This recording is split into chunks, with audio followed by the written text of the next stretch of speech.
একটি শিক্ষণীয় গল্প। তো ভিডিওটা সবাই শেষ পর্যন্ত দেখবেন। হঠাৎ খেয়াল করলাম আজ রাত 12টায় আমার এমবির ম্যাচ শেষ হয়ে যাবে। এখন এই কয়েক ঘন্টার মধ্যে আমাকে 50 জিবি এমবি শেষ করতে হবে।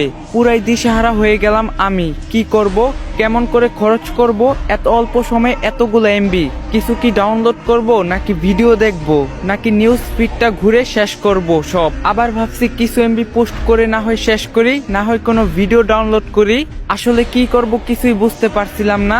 এত মূল্যবান এমবি গুলো এভাবে নষ্ট হয়ে যাবে, কোনো কাজেই আসবে না আমার। ঠিক তখনই কেন জানি আমার মনে হলো, হায় আল্লাহ, যদি আমি জানতে পারি যে আজ রাত 12টায় আমি মারা যাব, আমার হাতে তো আর মাত্র কয়েক ঘন্টা সময় আছে, তখন তাহলে আমি কি করব? নামাজ পড়বো, নাকি কোরআন তিলাওয়াত করব, নাকি নিজের গুনাহের জন্য মাফ চেয়ে নিব, নাকি মনের ইচ্ছাগুলো পূরণ করব? আচ্ছা, আপন মানুষগুলোর সাথে শেষ সময় কাটিয়ে দিলে কেমন হয়? থাক, আগে একবার দেখে নিই দেনা পাওনা কি কি আছে। ঋণের বোঝা নিয়ে কবরে না যাওয়াই ভালো। ও আল্লাহ, বলে দাও আসলে কি করব এই অল্প সময়ের মধ্যে? আসলে কি করা উচিত? আপনারাও একটু ভেবে দেখুন তো। সত্যি যদি জানতে পারেন যে এই দুনিয়ায় আজকেই আপনার শেষ দিন, তখন আপনি কি করবেন? কি করে আপনার মহামূল্যবান সময়টাকে নিজের রবের সন্তুষ্টির পথে বানাবেন?